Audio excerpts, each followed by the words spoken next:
मैंने बोर्ड पर कीमत साफ लिख दी थी। एक प्लेट फ्राइड राइस की कीमत 10,000 युआन। सबको लगता है कि मैं पैसों के चक्कर में पागल हो गया हूँ, पर वो नहीं जानते कि मैं तो इसे नुकसान में बेच रहा हूँ। सब अपने गुरु का काम पूरा करने के लिए हफ्ते भर से स्टॉल लगा रहा हूँ, एक प्लेट भी नहीं बिकी। जब मैं सोच ही रहा था कि आज का दिन भी बेकार गया, तभी पास में शोर मच गया। कोई कह रहा था कि गली में एक स्टॉल वाला 10,000 में फ्राइड राइस बेच रहा है, चलो देखें ऐसा क्या है। मैंने ऊपर देखा, एक भारी भरकम इंसान मेरे स्टॉल के ठीक सामने खड़ा था। उसने बोर्ड पढ़ने के लिए अपनी गर्दन पीछे की, फिर बोला, ए शेफ, सुना है हांगकांग में कोई मशहूर कुक है जो एम्परर्स फ्राइड राइस बनाता है, लेकिन वो तो सिर्फ 5,000 युआन लेता है। तुम किस हक से 10,000 मांग रहे हो? मैंने उसकी तरफ देखा। खाकर देखो, मैंने शांत रहकर कहा, तो जान जाओगे। वो हल्की सी हंसी हंसा। जो ऐसी बात करते हैं उनके पास दम तो होता ही है। ठीक है शेफ, एक बनाओ। मैंने उसे देखा। पक्का? क्यों नहीं, क्या डर है कि पैसे नहीं दूंगा? मैंने शांत नजरों से देखा। अगर तुम्हें खाने की परख है तो पैसे न देने का ख्याल भी नहीं आएगा। बिग टोनी मेरा आत्मविश्वास देखकर चौंक गया और हंसा। रिलैक्स, भले ही जैसा भी हो तुमने कीमत लिख रखी है, मैं मेन्यू वाली पूरी कीमत चुकाऊंगा। अगर खाना खराब हुआ तो वो मेरा रिस्क। मैंने कुछ नहीं कहा, बस सिर हिलाया और काम में लग गया। तभी कैम अचानक चिल्लाया, रुको, ये चावल है, ये ऐसा क्यों दिख रहा है? बिग टोनी पीछे मुड़ा। मेरे सामने एक बांस का स्टीमर रखा था। ढक्कन खुलते ही सफेद चावल के दाने बिल्कुल अलग अलग दिख रहे थे। बेहतरीन चावल, हर दाना अलग। उनमें नमी ऐसी थी कि मानो अभी फूट पड़ेंगे, चमकदार और पारदर्शी। और पूरे चावल में नारंगी रंग के नन्हे कण थे। ये क्या है? बिग टोनी पास झुककर देखने लगा। ये क्या है? झींगे का अंडे, मैंने बिना ऊपर देखे जवाब दिया। बिग टोनी धीरे से बुदबुदाया, सच में हैरान होकर। वो पीछे हटा और अपनी टीम की ओर मुड़ा। ये शेफ वाकई उस्ताद है। इस तकनीक को फ्लेवर बोरिंग कहते हैं। चावल झींगे का स्वाद सोख लेते हैं। ताजा झींगे लो, उन्हें काटकर साफ करो, फिर चावल अंदर भरकर स्टीम करो। इससे चावल में झींगे का गहरा स्वाद उतर आता है। फिर स्टीम किए हुए झींगे वापस डाल दिए जाते हैं, जिससे हर निवाले में एक बनावट आती है और एक कुदरती मिठास भी। तो इस फ्राइड राइस के पीछे सच में कारीगरी है। उम्मीद तो यही है। 10,000 युआन के लिए अगर बस स्वाद और अंडे ही थे तो मैं अभी चला जाता।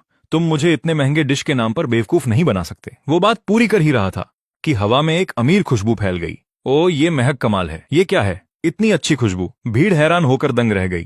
कुछ लोगों के मुंह में तो पानी आ गया। बिग टोनी का ध्यान उस तरफ खिंच गया।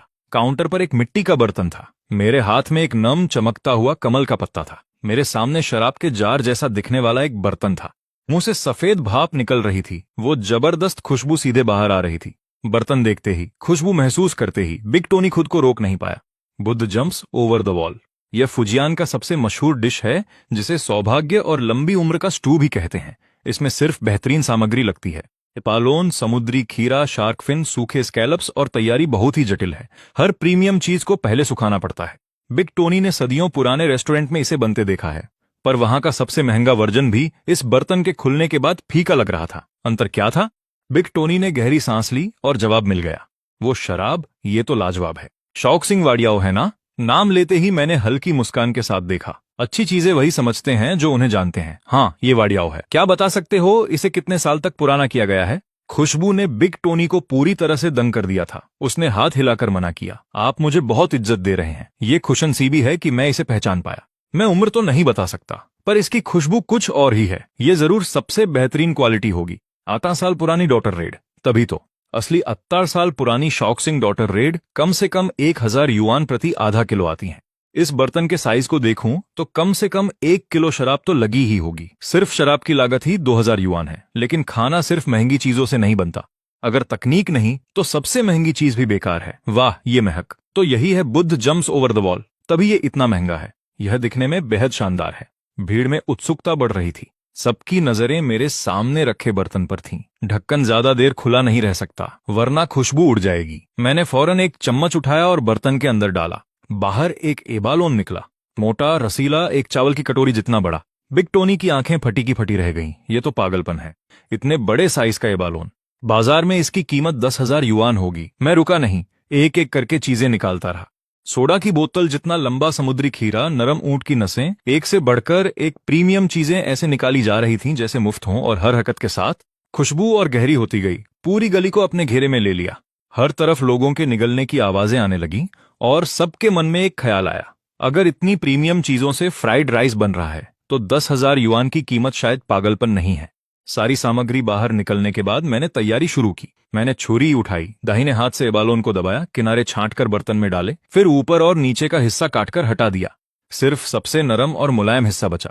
बाकी हिस्से वापस बर्तन में डाल दिए गए, जो डिश में नहीं जाने वाले थे। मुलायम एबालोन को पहले 3 मिलीमीटर चौड़े टुकड़ों में काटा, फिर पट्टियों में और फिर क्यूब्स में। यह देखकर बिग टोनी अपनी जगह से उछल पड़ा। तुम एबालोन के टुकड़े कर रहे हो? मेरे हाथ रुके नहीं। मैंने एक नजर डाली। Fried rice? और कैसे बनता है? बिग टोनी का पारा 7वें आसमान पर था। इतना बेहतरीन एबालोन, इसे तो सीधा खा सकते थे। इसे फ्राइड राइस में डालना गुनाह है। मैंने उसकी अनसुनी की और काम जारी रखा। समुद्री खीरा और नसें भी छोटे क्यूब्स में काट ली। कातिल छुरी का काम। बिग टोनी अभी भी एबालोन के लिए गम में था, पर छुरी की कला ने उसका ध्यान खींच लिया। लिली बगल से बोली, इतनी तेजी? ये तेजी की बात नहीं है, बिग टोनी ने कहा। ये एकरूपता की बात है। देखो, वो जो भी काट रहा है, हर टुकड़ा लगभग एक ही साइज का है। सबसे मुश्किल काम नसों को काटना है। उन्हें तब तक पकाया जाता है जब तक नरम न हो जाएं, पर अगर ज्यादा नरम हो जाएं तो कटते नहीं। उन्हें सही पॉइंट पर पकाना पड़ता है। क्यूब्स में काटने लायक पर बनावट बरकरार। ये है असली हुनर। भीड़ सुन रही थी। पूरी तरह समझ नहीं पा रहे थे, पर बहुत प्रभावित थे। सिर्फ ऐसी छुरी कला देखना ही इस सफर को सफल बना गया। देखते ही देखते पूरा सीफूड कट गया। मैंने कूलर से 4 अंडे निकाले, एक एक करके तोड़े और जर्दी अलग कर ली। जर्दी सीधे चावल वाले स्टीमर में डाल दी। मैंने उसे चावल में मिलाया जब तक हर दाना गहरे सुनहरे पीले रंग में न रंग गया। यही तो कढ़ाई में जाते ही फ्राइड राइस को असली रंग देता है। तकनीक को गोल्ड रैप सिल्वर कहते हैं। चावल को कोट होते देख भीड़ में सबने एक साथ थूक निगला। चावल जो अभी मिलाए ही गए थे, पके भी नहीं थे। हर दाना सुनहरी अंडे की परत में लिपटा हुआ, बीच बीच में नारंगी झींगे के कण, जैसे सुनहरी नदी में झींगे उछल रहे हों। लोग इसे देखकर ही ललचा रहे थे। और ये तो बस तैयारी थी। मैंने अभी भूनना शुरू भी नहीं किया था और भीड़ पहले से ही भूख से बेहाल थी। मैंने सुनहरे चावल को हर प्रीमियम सामग्री के साथ कढ़ाई में उछाला। तेज आंच पर जटिल भूनना, और आखिरकार इसे एक सुनहरी कटोरी में दबाकर रखा जिस पर लिखा था 10,000 साल। फिर मैं एक सोने का कलछी और जेड हैंडल वाला चम्मच, जेड जड़ित सोने की चॉपस्टिक्स लाया और ट्रे में सजाया। मैंने ट्रे उठाई और डाइनिंग टेबल की ओर बढ़ा, स्थिर और बिना हड़बड़ी के।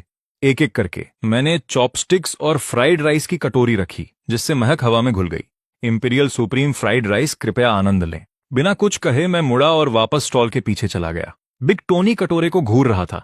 बारीक भाप उठ रही थी और महक इतनी तेज थी कि आप झुके उससे पहले ही महसूस हो जाए। उसने अनजाने में ही निवाला गटक लिया। भीड़ गर्दनें उचकाकर देख रही थी, बेताब थी इसका स्वाद कैसा होगा। बिग टोनी ने कैम की तरफ देखा। ठीक है, पहले फैंस एक क्लोजअप शॉट ले लो। कैम पहले से तैयार था। उसने कैमरा कटोरी की तरफ घुमाया। शॉट लेते समय वो खुद को रोक नहीं पाया। ये तो शानदार है। हर एंगल लाजवाब, मुंह में पानी लाने वाला। जल्दी करो, मुझे भूख लग रही है। बिग टोनी हंसते हुए बोला, पर उसे मानना पड़ा। ये फ्राइड राइस बेइंतहा खूबसूरत था। ऐसा लग रहा था मानो सोना चमक रहा हो, और बीच में नारंगी झींगे के अंडे, सुनहरे भूरे सूखे स्कैलप्स, गहरे लाल एबालोन के क्यूब्स, काला समुद्री खीरा और चमकदार हरे प्याज के टुकड़े। इस कटोरी को देखना ही एक अनुभव था। जैसे ही कैम ने क्लोजअप लिया, लिली ने तुरंत कहा, आगे बढ़ो, चखो इसे। बिग टोनी इसे चखने के लिए बेताब था। उसने सोने की कलछी उठाई और उसका वजन देखकर हैरान रह गया। वाह, ये तो असली सोना है। उसने इसे हाथ में घुमाया, फिर ध्यान से एक चम्मच उठाया और होठों तक ले गया।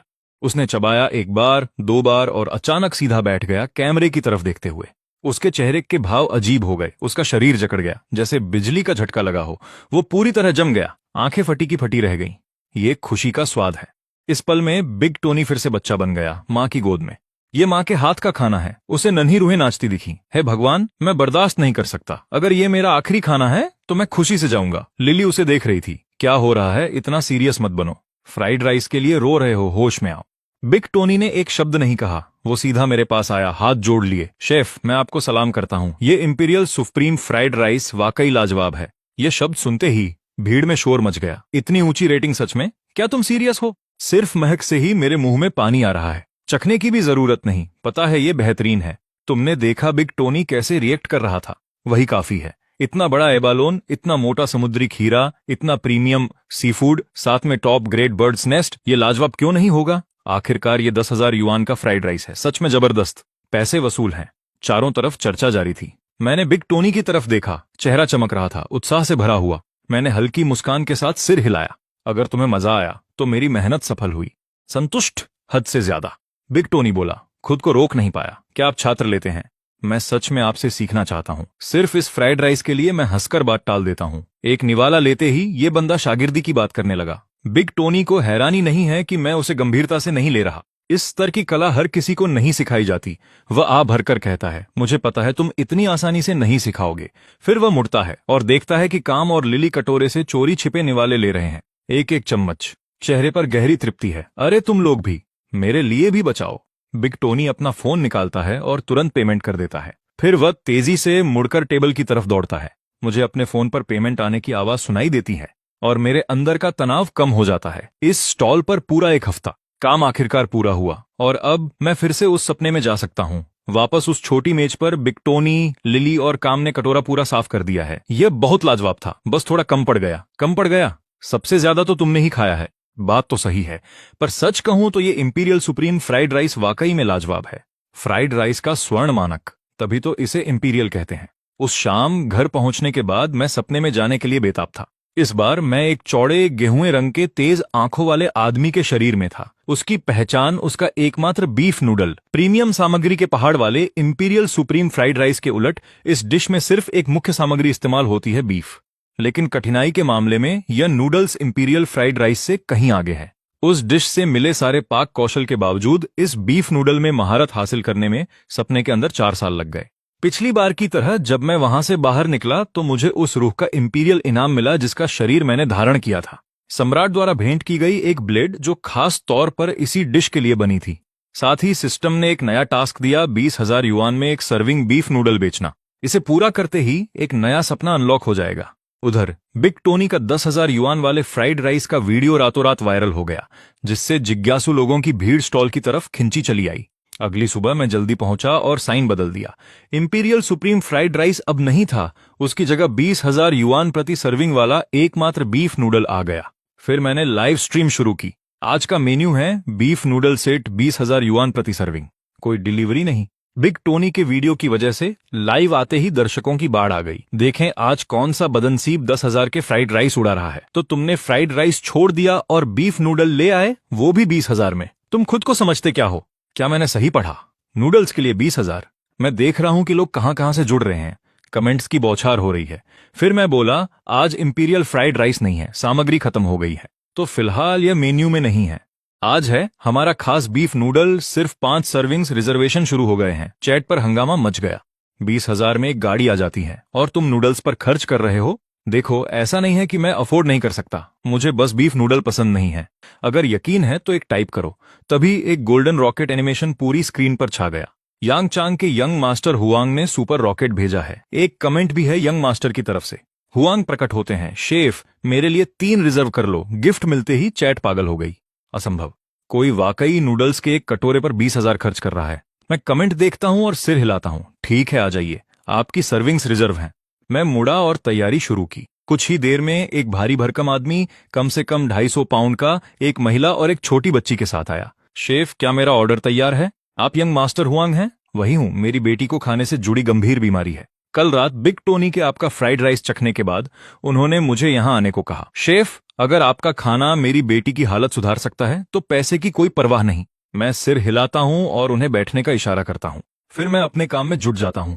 सबसे पहले मैं लालटेन के ढांचे का कंकाल बनाता हूं, फिर चीनी में पानी मिलाकर उसे गाढ़ा सिरप बनाता हूं। मैं राइस पेपर पर पैटर्न बनाना शुरू करता हूं। लाइव स्ट्रीम के दर्शक पूरी तरह हैरान हैं। ये बीफ नूडल की स्ट्रीम नहीं थी। ये क्या हो रहा है?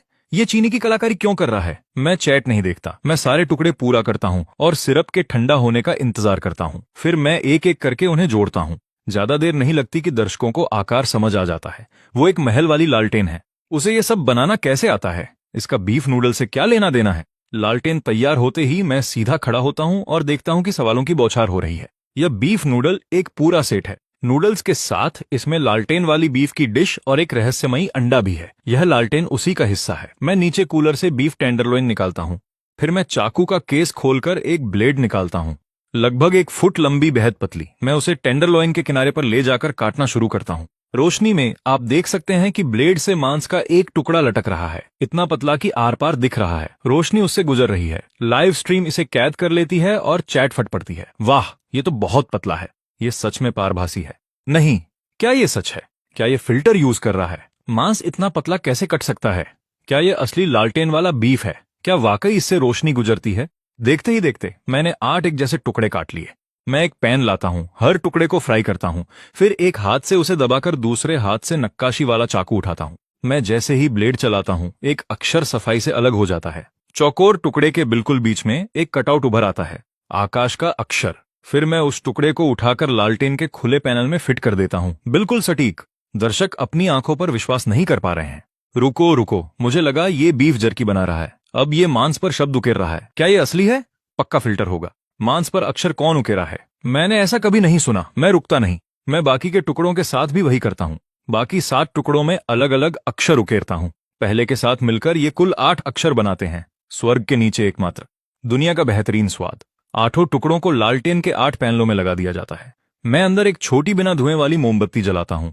भीड़ के सामने एक ऐसी लालटेन चमक उठती है जैसी किसी ने नहीं देखी। लाइव स्ट्रीम का तो होश ही उड़ गया। नहीं, इसने वाकई बीफ से लालटेन बना दी। ये असली लालटेन वाला बीफ है। ये तो खाने के लिए बहुत खूबसूरत है। ओ वाह, मांस से बनी लालटेन। जीजी की आंखें फटी रह गईं। लालटेन वाला बीफ देखते ही वह दंग रह गई। जब उसे पता चला कि यंग मास्टर हुआंग बेटी को स्ट्रीट स्टॉल ले जाना चाहते हैं तो वह पूरी तरह खिलाफ थी। पर अब इस लालटेन वाले बीफ को देखकर उसे नूडल्स का इंतजार होने लगा। जैसे ही वह सब कुछ देख रही थी, मैं सूप के बर्तन से ढक्कन हटाता हूँ। बीफ की खुशबू उसे छूकर निकल जाती है। बिना सोचे वह अपने होंठ चाटने लगती है। कितनी शानदार खुशबू है। मैं एक बड़ा करछुल लेता हूँ और बर्तन से 2 भरपूर सर्विंग्स बीफ शोरबा वोक में डालता हूँ और उबालता हूँ। फिर एक बड़ा बीफ का टुकड़ा लेकर उसे पेस्ट बनाता हूँ। फिर धीरे धीरे हड्डियों और खाल के शोरबे को उसमें मिलाता हूँ। पेस्ट को धीरे धीरे एक गाढ़े जेली जैसे रूप में लाता हूँ। मैं इस पेस्ट को राइस पेपर पर डालकर बेलन से 1 मिलीमीटर से भी कम पतला बेलता हूँ। फिर इसे जमने के लिए कूलर में डालता हूँ। जमने के बाद मैं चाकू से बीफ की लंबी नाजुक पट्टियां काटता हूँ। नूडल्स उबलते शोरबे में जाते हैं। इन नूडल्स में मैदे का एक अंश भी नहीं है। ये पूरी तरह से बीफ और शोरबे से बने हैं। सही मायनों में एक बीफ नूडल। शोरबे में 10 सेकंड पकने के बाद मैं तुरंत 3 कटोरे निकालता हूँ। मैं नूडल्स को 3 भागों में बांटता हूँ। जीजी, जिसे खाना देखने भर से घिन आती थी, अब बेचैनी से इंतजार कर रही है। वह आगे बढ़ती है, कटोरे के ऊपर गर्दन खींचती है और सूंघती है। बहुत ही बढ़िया खुशबू है। मैं बता सकती हूँ कि यह लाजवाब है। हाँ, मिसेज हुआंग के साथ यंग मास्टर हुआंग भी। वह पारदर्शी शोरबे और लाल गुलाबी नूडल्स को घूरती है। इसे ही कहते हैं एकमात्र बीफ नूडल। बिल्कुल। फिर मैं बिना छीले हुए कुछ अंडे निकालता हूँ। मिसेज हुआंग उन अंडों को घूरती हैं। छिलके अभी भी लगे हैं और बड़बड़ाती हैं, ये वाकई अच्छे हैं। लाइव स्ट्रीम के दर्शक भी उलझन में हैं। सच कहूं तो थोड़ी निराशा हुई। नूडल्स तो ठीक हैं, लेकिन सादे अंडे कम से कम मैरिनेट तो कर लो, छिलके समेत। ये तो मजाक लग रहा है। यंग मास्टर हुआंग साफ शोरबे को देखते हैं। कोई स्प्रिंग अनियन नहीं।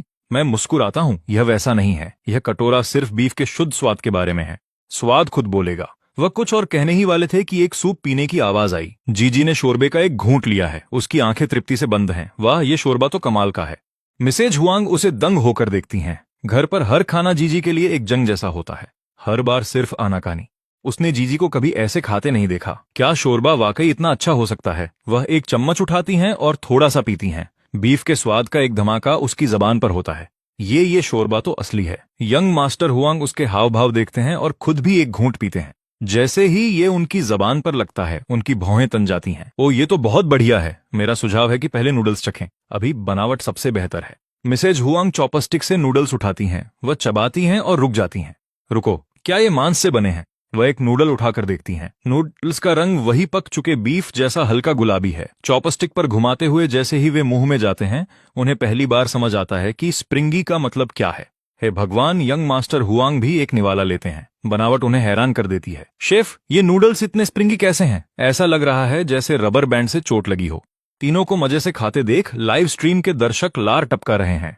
ठीक है, मान गया। मैं आज डाइट के लिए डिनर छोड़ने वाला था। अब मुझे बीफ नूडल ढूंढने ही होंगे। शानक्सी प्रांत से नूडल्स की एक कटोरी भेज रहा हूँ। शानक्सी प्रांत से नूडल्स की एक कटोरी भेज रहा हूँ। हुबेई प्रांत से हॉट ड्राई नूडल्स की एक कटोरी। यंग मास्टर हुआंग नूडल्स और शोरबे के कुछ और घूंट लेते हैं। फिर उनकी नजर छोटे कटोरे में रखे अंडों पर पड़ती है। वह आ भरकर सिर हिलाते हैं। शेफ, नूडल्स लाजवाब हैं, शोरबा लाजवाब है, लेकिन यह अंडा सारा मजा खराब कर रहा है। अगर आप इसे शोरबे में पकाते तो बात ही अलग होती। मैं सुनकर मुस्कुरा देता हूँ। समझाने के बजाय मैं मेन्यू के विवरण पर टैप करता हूं और पूछता हूं, इसे मिस्ट्री एग क्यों कहा जाता है? तुम्हारा क्या मतलब है? क्या इसके अंदर वाकई कुछ छिपा है? मैं कुछ नहीं कहता, बस एक शांत इशारा करता हूं। चख कर देख लो। यंग मास्टर हुआंग मेरे चेहरे का आत्मविश्वास देखकर और जिज्ञासु हो जाते हैं। वह एक अंडा उठाते हैं, हल्का नारंगी छिलका, छूने में गर्म। सब कुछ बताता है कि यह बस एक सादा स्टीम्ड अंडा है। तो इसे मिस्ट्री एग क्यों कहें? वह इसे मेज के कोने पर धीरे से मारते हैं। छिलका टूटता है, अंदर एक एकदम सफेद सफेदी दिखती है। यंग मास्टर हुआंग मेरी ओर देखते हैं। ये तो बस एक साधारण स्टीम्ड अंडा है। चैट के नफरत करने वाले तुरंत कूद पड़ते हैं। कहा था ना, सारा दिखावा नकली है। ये तो सच में सादा अंडा है, इतनी जल्दी नहीं। यह साफ तौर पर एक अंडा है जो 1000 साल पुराने फीनिक्स ने दिया है। इसमें ट्रिपल एस टियर का पालतू जीव निकलने की क्षमता है। यह मेरा अंडा है, कोई इसे छुएगा नहीं। चैट में रोस्टिंग देखकर यंग मास्टर हुआंग हिचकिचाते हैं और इसे नीचे रखने जाते हैं। दरअसल मुझे अंडे ज्यादा पसंद नहीं है। मैं मुस्कुरा देता हूँ। खाना खाने के लिए होता है, घूरने के लिए नहीं। बात खत्म। यंग मास्टर हुआंग की हिचकिचाहट खत्म होती है और वो पूरा अंडा मुंह में डाल लेते हैं। एक निवाला और केकड़े के अंडों की महक का धमाका। केकड़े के अंडों की वो गहरी बेमिसाल खुशबू लजीज रस के साथ घुली हुई पूरे मुंह में फैल जाती है। यंग मास्टर हुआंग को लग रहा है जैसे उनका सिर फट ही जाएगा। यह तो पागलपन है। वो केकड़े के उस लजीज निवाले को हैरानी में निगल जाते हैं। मुझे ऐसे घूर रहे हैं जैसे मैं किसी और दुनिया का प्राणी हूं। मिसेज हुआंग उनके हाव भाव देखती हैं। क्या हुआ? यंग मास्टर हुआंग अंडे की तरफ इशारा करते हैं। जर्दी, इसमें केकड़े के अंडे हैं। क्या केकड़े के अंडे? यह नामुमकिन है। लाइव स्ट्रीम के दर्शक एक एक शब्द पकड़ लेते हैं और चैट में खलबली मच जाती है। अरे यार, कोई जादूगर भी ऐसा नहीं कर सकता। केकड़े के अंडे और अंडे की जर्दी, क्या वो वाकई फर्क बता पा रहे हैं? मैंने बस अंडा देखा, वो पूरी तरह साबुत था। अगर तुम इतने पक्के हो तो एक और खाओ, आधा तोड़कर दिखाओ। मैं नहीं मानता कि आम अंडे में केकड़े के अंडे हो सकते हैं, सिर्फ लाइव स्ट्रीम ही नहीं। मिसेज हुआंग को भी शक है। छिलका पूरी तरह साबुत था, एक खरोंच तक नहीं। अगर अंदर वाकई केकड़े के अंडे हैं तो वो अंदर गए कैसे? यह सोचकर उन्हें चखने की उत्सुकता होती है। वो अंडा मुंह में रखती हैं और धीरे से काटती हैं। गाढ़े लजीज रस की एक लहर उनके मुंह में भर जाती है। केकड़े के अंडों की वो बेमिसाल खुशबू उनके एहसासों में खिल उठती है। उन्हें लगा था वो तैयार हैं, पर इतना सारा रस अंदर होगा, इसका अंदाजा किसी को नहीं था। केकड़े के अंडों की सुनहरी सॉस की एक धार उनके होठों के कोने से बहती है। वो जल्दी से अपने हाथ से उसे थाम लेती हैं, फिर अपने होठों के कोने से उस सॉस को चाट लेती हैं। वो आधा खाया हुआ अंडा हाथ में थामे सफेदी चबाती हैं। केकड़े के अंडों का इतना गहरा स्वाद कि वो दंग रह जाती हैं। यह वाकई केकड़े के अंडे हैं। हे भगवान, यह मुमकिन कैसे है? उनके हाथ में बचा हुआ आधा अंडा एक छोटी कटोरी जैसा लग रहा है जिसमें बची हुई सॉस भरी है। सुनहरे तरल में नारंगी लाल केकड़े के अंडों के टुकड़े दिख रहे हैं, जैसे छीले हुए संतरे की फांकें जिनमें ट्रांसलूसेंट चर्बी मोती की तरह बिखरी है। देखने में बेहद शानदार। लाइव स्ट्रीम के दर्शक पूरी तरह हैरान हैं। नामुमकिन, क्या यह हाफ बॉइल्ड अंडा हो सकता है? हाफ बॉइल्ड अंडे में केकड़े के अंडों के असली टुकड़े और चर्बी तो नहीं हो सकती। हे भगवान, यह कैसे मुमकिन है?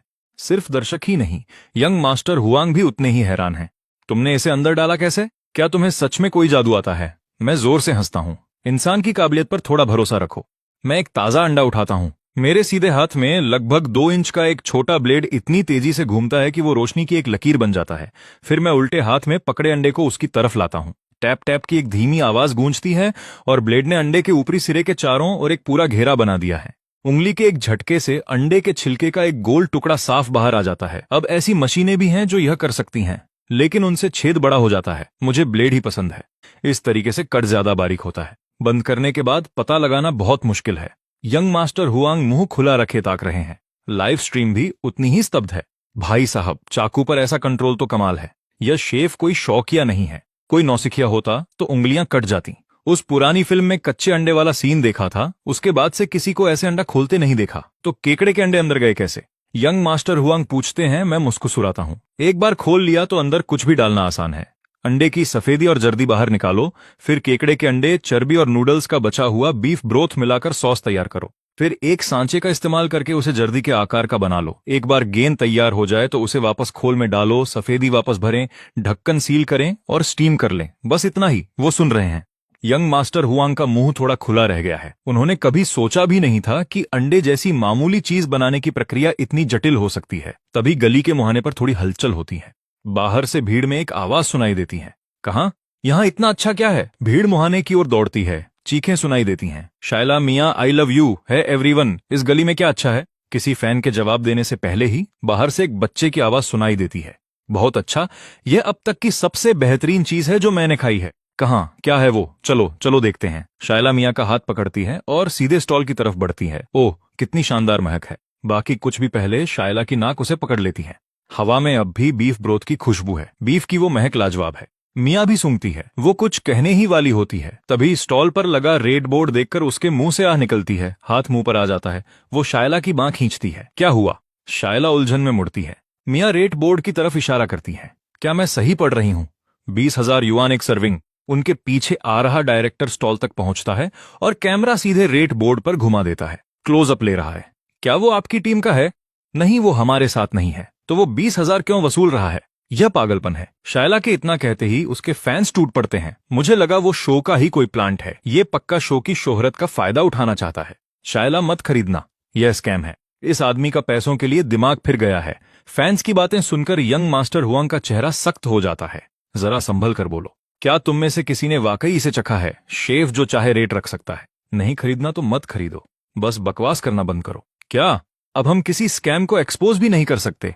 मिर्ची लगी क्या? तुम पक्का मिले हुए हो। हम तुम्हें बेनकाब करेंगे। ओ, तो क्या ये बेहुदा कीमत जायज है? 20,000 युआन नूडल्स के लिए क्यों नहीं सीधे लोगों को लूट लेते? बीफ नूडल्स के लिए 20,000? क्या पूरी गाय ही पतीले में डाल दी? यह सीधे सीधे ठगी है। दीवाना, कोई बिका हुआ आदमी? मैं? यंग मास्टर हुआंग अपनी चाबियां निकालते हैं और उन्हें सड़क किनारे खड़ी मैक्लारेन P1 की तरफ इशारा करते हैं। एक बटन दबाते ही इंजन दहाड़ने लगता है। हर फैन का सिर उधर घूम जाता है। ये कौन सी कार है? कितनी गॉर्जियस है। वो मैक्लारेन P1 लग रही है, लगभग 30 लाख डॉलर की। यंग मास्टर हुआंग हर शब्द सुन रहे हैं और ठंडी हंसी हंसते हैं। मैं साल के करोड़ों कमाता हूं। तुम्हें लगता है मुझे सड़क के स्टॉल का प्रचार करने की जरूरत है? फैंस चुप हो जाते हैं। शर्मिंदगी चिड़चिड़ाहट में बदल जाती है। भीड़ और भड़कने ही वाली थी, पर शायला फुर्ती दिखाती है। वो हालात बिगड़ते देख जल्दी से मुस्कुराकर बीच में आती है कैसे हैं आप? और यह जरूर आपकी वाइफ होंगी, बहुत खूबसूरत हैं। और आपकी बेटी कितनी प्यारी है। ऐसी सूरत देखकर कोई गुस्सा नहीं रह सकता। चापलूसी काम कर गई और यंग मास्टर हुआंग का गुस्सा ठंडा हो जाता है।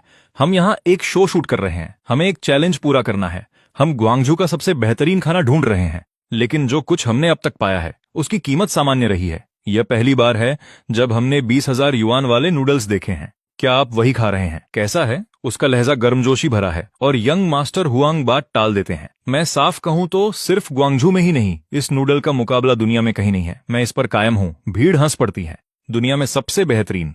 इसने सच में यह कह दिया। देश भर में इतनी सारी नूडल शॉप्स हैं, कितने लोग इससे सहमत होंगे? जरा देखो, अकेले ग्वांगडांग में ही ग्वांगटोंग नूडल्स नेशनल टॉप 10 लिस्ट में है।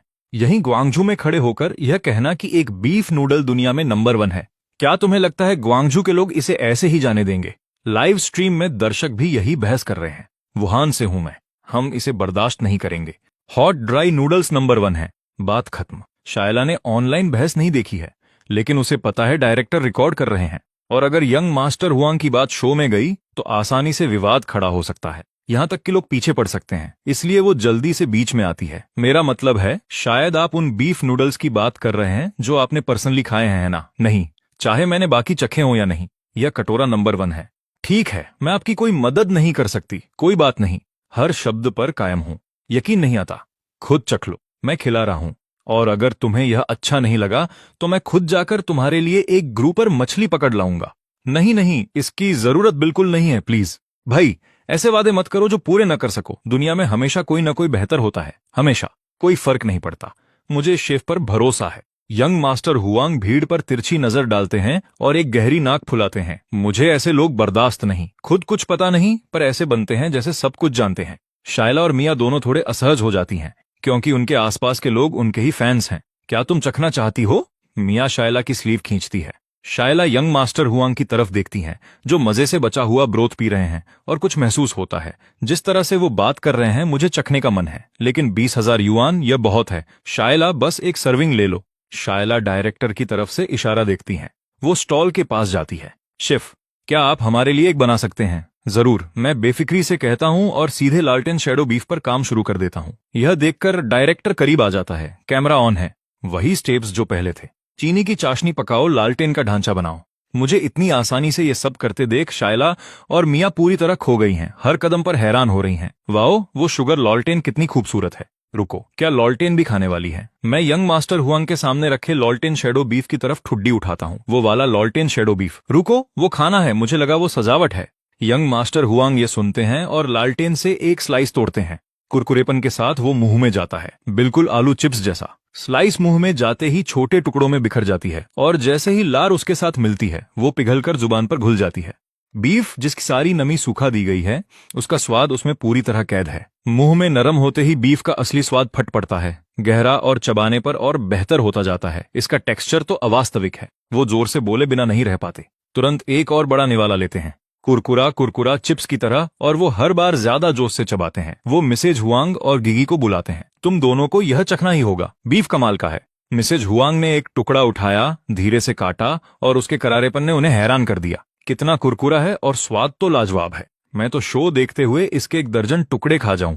जिजी खुशी से चबाती रही और सिर हिलाती रही। मियाँ पास से बस सब सुन रही थी और बिना सोचे ही उसने लार निगली। यंग मास्टर हुआंग ने उसे घूरते हुए पकड़ा। आओ एक चक्कर देखो। अरे नहीं, मैं नहीं खा सकती। कोई बात नहीं, बस एक टुकड़ा। तुमने अपना ऑर्डर तो दे ही दिया है, एहसान का बदला तो कभी भी चुकाया जा सकता है ना? मियाँ ने सोचा, बात तो सही है। उसने संकोच छोड़ दिया और एक टुकड़ा उठा लिया। एक छोटा सा बाइट। उसकी आंखें फटी की फटी रह गईं।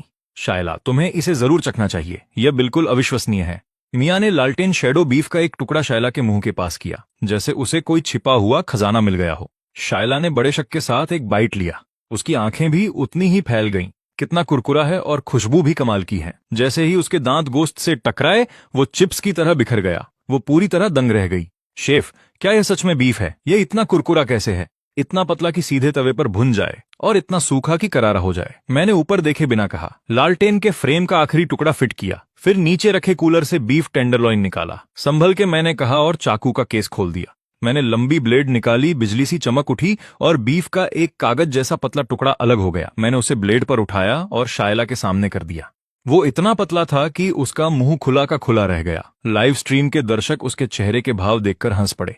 शायला पूरी तरह खो गई थी। सच कहूं तो जब मैंने पहली बार शेफ की स्लाइसिंग देखी थी तो मेरा चेहरा भी ठीक ऐसा ही था। पहली बार देखने वालों का रिएक्शन देखना मुझे बहुत पसंद है। रुको, जब वो उसे इस पर नक्काशी करते देखेगी, उसकी आंखें तो जैसे बाहर ही आ जाएंगी। मियाँ भी उतनी ही हैरान थी, पर उसका ध्यान उस चाकू पर था। वो चाकू बेहद खूबसूरत था। यह देखकर शायला ने आखिरकार उस चाकू को गौर से देखा। उसका हैंडल बड़ा अजीब था। एक सुनहरी नागिन पूरे हैंडल पर लिपटी थी, इतनी जीवंत की मानो अभी फुफकार उठेगी। ब्लेड की हर तेज हरकत के साथ वो जैसे हिलती और उछलती थी, और हर हरकत के साथ बीफ का एक और बारीक टुकड़ा गिरता गया। वो चाकू कितना शानदार है। शेफ, यह आपको कहां से मिला? मैंने इसे खरीदा नहीं, यह पीढ़ियों से मेरे परिवार में है। अब समझ आया, यह तो किसी और जमाने का लगता है। यंग मास्टर हुआंग सब सुन रहे थे। वो करीब झुक गए।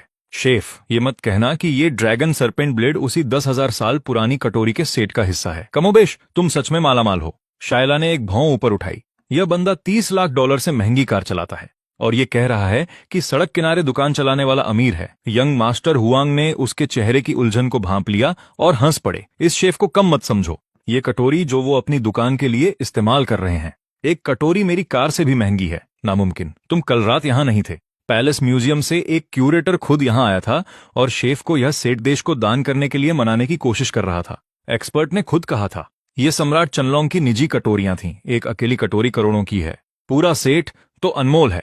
इसीलिए वो नूडल्स की एक कटोरी के 20,000 ले सकते हैं। और अगर मुझे अंदाजा लगाना हो, शेफ, आपके पूर्वज शाही रसोइये थे, है ना? नामुमकिन। शाही रसोइयों के वंशज सड़क किनारे स्टॉल चला रहे हैं, करोड़ों की कटोरियां इस्तेमाल कर रहे हैं।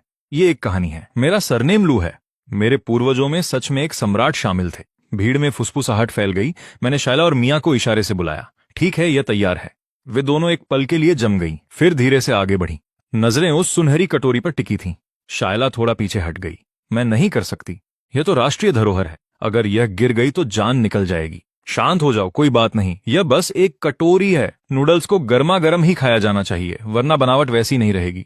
शायला ने यह सुना और बड़ी सावधानी से दोनों हाथों से कटोरी उठा ली। वो दबे पांव मेज की ओर गई, बैठ गई और कटोरी सामने रख ली। वो खुद को रोक नहीं पाई। मैंने कभी सोचा भी नहीं था कि मैं इतनी कीमती कटोरी में खाऊंगी। और चॉपस्टिक सोने में जड़ी जेड़ की थी। उसने उनके बीच नूडल्स का एक गुच्छा फंसाया। उसने मियाँ को बुलाया और अपना मुंह पूरा खोल लिया। मियाँ उसके बगल में बैठी और नूडल्स सीधे मुंह में डाल लिए। उसकी आंखें फटी रह गईं। ओ माय गॉड, ये तो बहुत ही लाजवाब है। मतलब सच में। शायला मियाँ का हैरान चेहरा देख रही थी। जिज्ञासा बढ़ती गई।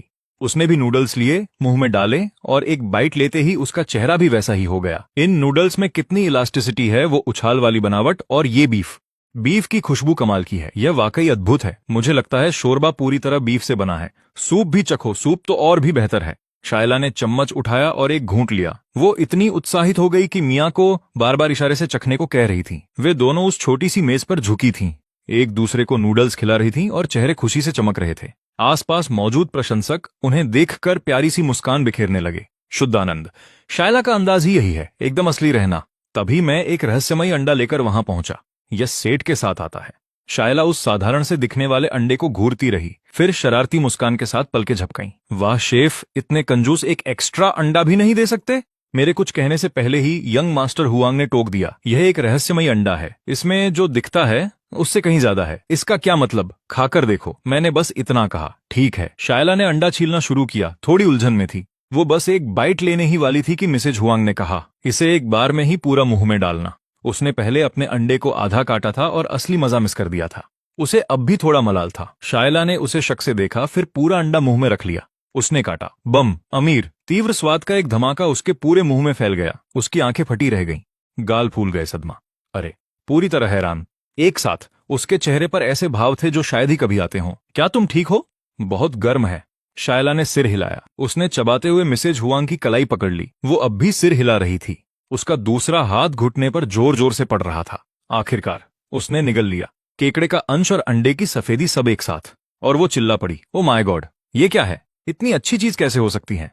तुम्हारे साथ क्या समस्या है? ये सिर्फ एक अंडा है। नहीं, ये एक रहस्यमयी अंडा है। शायला आपा खो रही थी। मिसेज हुआंग अब भी भ्रम में थी। तो शायला ने बस दूसरा रहस्यमयी अंडा उठाया और खुद छीला, फिर सीधे मिसेज हुआंग के मुंह में खिला दिया। जैसे ही उन्होंने काटा, सुनहरे केकड़े के अंडों का स्वाद फूट पड़ा। उनकी आंखें पूरी तरह गोल हो गईं। बिल्कुल शायला जैसा एक्सप्रेशन, एक एक बारीकी के साथ। है ना, है ना, इसके अंदर केकड़े के अंडे हैं। ये मुमकिन कैसे है? उन दोनों ने सिर जोड़ लिए और तय किया कि यही वो बीफ नूडल्स हैं जिन्हें वो प्रतियोगिता में लेकर जाएंगी। लेकिन जब शायला ने मुझसे पैक करने के लिए कहा तो मैंने सिर हिला दिया। माफ करना, मेरे नूडल्स ट्रैवल नहीं करते। क्यों नहीं? शायला को बात समझ नहीं आई, क्योंकि वक्त बहुत मायने रखता है। वो सही कुरकुरापन पाने के लिए इसे सीधे बर्तन से खाना पड़ता है। अगर पैक करके ले जाओगे तो नूडल्स का दम निकल जाएगा, ये फिर वैसे नहीं रहेंगे। यंग मिस्टर हुआंग ने सिर हिलाया। वो सही कह रहे हैं। मेरी कटोरी। मैं आधा खाकर भटक गया, वापस आया तो वो पहले बाइट जैसा लचकदार नहीं रहा था। शायला जीत गई। वक्त निकलता जा रहा था। तभी कुछ क्लिक हुआ। शेफ, आप टीवी पर आना चाहेंगे? हमारे साथ चलिए। लाइव नूडल्स बनाइए, सीधे कैमरे के सामने, जजों के बिल्कुल सामने। नूडल्स पैक करने की जरूरत नहीं, स्वाद भी कम नहीं होगा और आपको राष्ट्रीय स्तर पर पहचान मिलेगी। और भी लोग आपका खाना चखेंगे। क्या कहते हैं आप? मैंने बस एक सेकंड के लिए सोचा, लेकिन पहले भुगतान। जैसे ही शायला ने हाँ सुना, वो खुशी से उछल पड़ी। हाँ, बिल्कुल सही। मेरी मदद से वो पहले स्थान पर रहीं और उन अनोखे बीफ नूडल्स के जरिए मैं स्टार डैनी से मिला। डैनी की सिफारिश पर एक फूड एंटरटेनमेंट शो का बुलावा आया। वो चाहते थे कि मैं सेलिब्रिटीज के साथ मिलकर किचन संभालूं। मुझे लगा यह प्लेटफॉर्म नए रास्ते खोलेगा और भविष्य के मिशन पूरे करने में मदद करेगा, तो मैंने हाँ कह दिया। उस रात जब मैं सोया तो फिर उसी सपने में खो गया। इस बार मैंने वांग क्वी नाम के एक आदमी का रूप लिया जिसका उपनाम था टोफू किंग और उसकी खासियत थी टोफू बैंक्वेट। सपने में 20 साल की ट्रेनिंग के बाद मैंने टोफू की दर्जनों किस्में, हर बनावट, हर कंसिस्टेंसी और सैकड़ों टोफू डिशेज में महारत हासिल कर ली थी। अब सिर्फ टोफू से मैं पूरा भोज तैयार कर सकता हूँ। हर डिश अलग, हर डिश लजीज। इसने मेरी एक कमी पूरी कर दी, सस्ती और मामूली सामग्री के साथ खाना बनाना। अगले दिन प्रोडक्शन टीम ने मेहमानों की लिस्ट भेजी। मैंने उसे स्क्रॉल किया और कुछ जाने पहचाने चेहरे देखे। डैनी, मिया और फे। मैं मुस्कुराए बिना नहीं रह सका। मेरे को स्टार्स में एक बेहतरीन एक्ट्रेस भी शामिल थी। मैं इसे जरूर करूंगा, लेकिन शूटिंग में अभी कुछ दिन बाकी थे, तो मैं चुप बैठने वाला नहीं था। अब जब मैंने टोफू बैंक्वेट सीख लिया है तो मुझे उसे परखना था। मैं चॉकबोर्ड के पास गया और पुराना मेन्यू साफ कर दिया। फिर मैंने आज का स्पेशल बोर्ड पर बड़े अक्षरों में लिखा, मीट टोफू 600 युआन। जैसे ही मैं गाड़ी मुख्य सड़क पर ले गया, आधे लोगों ने मुझे पहचान लिया। भीड़ उमड़ पड़ी। देखते हैं शेफ आज क्या बना रहे हैं। ओ वाह, क्या आज वो होश की बात कर रहे हैं? सिर्फ 3 अंक। कल अमीर लोगों को सलाम। देखते हैं असली पैसों में क्या मिलता है। तुम्हारा क्या मतलब है? 3 अंक? यहाँ टोफू पुडिंग की एक कटोरी 5 युआन की होती है। यहाँ तक कि पोर्क टॉपिंग के साथ भी ये सिर्फ 10 की है। 600 मांगने का हक उन्हें किसने दिया? हटो, मैं नाश्ता बेचकर ही गुजारा करता हूँ। टोफू पुडिंग में नाश्ते की किसी भी डिश से ज्यादा मुनाफा होता है। सोया मिल्क उबालो, थोड़ा जमावड़ा डालो और कौड़ियों के दाम एक बड़ी पतीली तैयार। और ये बंदा 600 ले रहा है? ये सरासर लूट है। 600 में तो मेरा पूरे महीने का राशन आ जाता है। क्या किसी ने सामने लिखा शब्द पढ़ा? Meat tofu. तो क्या इसमें थोड़ा मांस ही तो होगा? बड़ी बात क्या है? मांस कितना महंगा हो सकता है? कोई मूर्ख ही टोफू के लिए 600 देगा। मैंने उनकी तरफ ध्यान नहीं दिया। ये दर्शक स्क्रीन के उस पार हैं। बेशक उन्हें नहीं पता कि मेरे मीट टोफू को क्या चीज अलग बनाती है। वो महक क्या है? ये जैसे चिकन शोरबा पर कहीं ज्यादा गहरा। यही तो मीट टोफू है। उसकी महक का एक झोंका मिलते ही लोग मुंह में पानी रोकने के लिए संघर्ष कर रहे हैं। रुको, ये टोफू पुडिंग है? मैंने जिंदगी भर टोफू पुडिंग खाई है। ऐसी महक किस टोफू में होती है? मैंने कहा ना, ये मीट टोफू है, तो अलग तो होगा ही। पास ही कोई धक्का देकर आगे पहुंचा। पतीली के अंदर देखने के लिए अपनी गर्दन झुका दी। अंदर मलाईदार सफेद रेशमी टोफू का पूरा पतीला भरा था, जैसे जमा हुआ दही। ये तो आम टोफू जैसा है, फिर ये महक ऐसी क्यों है? मेरा मन तो कर रहा है, लेकिन 600, हाँ 600 काफी ज्यादा है, पर 20,000 युआन वाले बीफ नूडल के मुकाबले मैं इसे झेल सकता हूँ। एक लड़की ने अपने बॉयफ्रेंड की आस्तीन खींची। बेबी, चलो एक शेयर करते हैं, 300 का पड़ेगा, हॉट पॉट डिनर जितना ही। मुझे एक दे दो। भुगतान प्राप्त हुआ 606 युआन। घंटी बजी और मैंने इत्मीनान से मिट्टी की कटोरी उठाई। एक चपटी लकड़ी की कलछी से टोफू निकाला। जब लोगों ने मिट्टी की कटोरी देखी तो एक बोला, शेफ, वो 10,000 वाली कटोरी कहाँ है? आप वो इस्तेमाल क्यों नहीं कर रहे? मीट टोफू धातु के संपर्क में नहीं आ सकता। 10,000 वाली कटोरी सोने की है, वो इस डिश के लिए सही नहीं है। जरूर, वो हम पर इसे बर्बाद नहीं करना चाहते। वो कटोरी तो उस फ्राइड राइस के लिए है, और 20,000 वाले बीफ नूडल के लिए मैंने उन्हें हंसने दिया। तभी भीड़ के पीछे से एक आवाज आई, ये नमकीन घोल की वजह से है ना? सब मुड़े। चश्मे और दाढ़ी वाला एक आदमी भीड़ के किनारे खड़ा था, पतीली को ध्यान से देख रहा था। उसने इत्मीनान से समझाया, मैंने सिचुआन प्रांत में पारंपरिक टोफू खाया है। वो हमेशा मिट्टी की कटोरियों में परोसा जाता है, कोई धातु नहीं, क्योंकि टोफू में नमक का घोल होता है। नागरी, ये धातु को गला देता है और उससे टोफू का स्वाद और बनावट खराब हो जाती है। मैंने उसे देखा, उसने बिल्कुल सही समझा था। मैंने सिर हिलाया और मुस्कुराया, बिल्कुल सही। गॉर्डन। भीड़ में किसी ने उसे पहचान लिया। क्या ये वही फूड ब्लॉगर नहीं है? वही जो रेस्टोरेंट्स का रिव्यू करता है? गॉर्डन, है ना? वो मुस्कुराया। नमस्ते, मैं गॉर्डन हूँ। गॉर्डन, आप यहाँ कैसे? बिग टोनी और मेरी पुरानी जान पहचान है। उसने बताया कि यहाँ कोई इंपीरियल फ्राइड राइस बनाता है, जिसके लिए देश के दूसरे कोने से उड़कर आना पड़े। उसके शब्द वाकई आने लायक है। आप सब मुझे जानते हैं, मैं चावल प्रेमी हूँ। अगर बेहतरीन फ्राइड राइस है तो मैं वहां हूँ। वो मेरी तरफ मुड़ा। शेफ, क्या आज आप वो इंपीरियल फ्राइड राइस बना सकते हैं? आज नहीं, सामग्री इतनी जल्दी नहीं मिल सकती। बड़े दुख की बात है। क्या हो अगर मैं अपनी सामग्री लाऊं? क्या आप बना देंगे? मैं बना सकता हूं, पर सर्विस फीस सस्ती नहीं होगी। कोई बात नहीं, जो चाहिए ले लो। मैं बस ये देखना चाहता हूं कि क्या ये चावल बिग टोनी की तारीफों के काबिल है। चक्कर खुद ही फैसला कर लो। वाह, ये खुशबू क्या है? ये मीट टोफू से भी कहीं ज्यादा समृद्ध है। बेस स्टॉक, पुराना हाथ मालूम होता है, प्लस जिन्हुआ हैम, गहराई के लिए एबालोन, मोरेल मशरूम्स। क्या मैं सही हूं शेफ? आप कुछ चीजें भूल रहे हैं। समुद्री खीरा और फिश मॉ, बाकी सब सही है। बोलते हुए मैंने शोरबा डाला और धीरे से कटोरी के किनारे से गिराया। शोरबा पानी जैसा साफ था, पर महक बेहद तीव्र थी। ऐसी महक जो चखने से पहले ही आपको खींच लेती है। जब भीड़ ने सामग्री की लिस्ट सुनी तो अब कोई इसे महंगा नहीं कह रहा था। एक ही स्टॉक में इतनी सारी प्रीमियम चीजें, 600 युआन तो सौदा सस्ता है।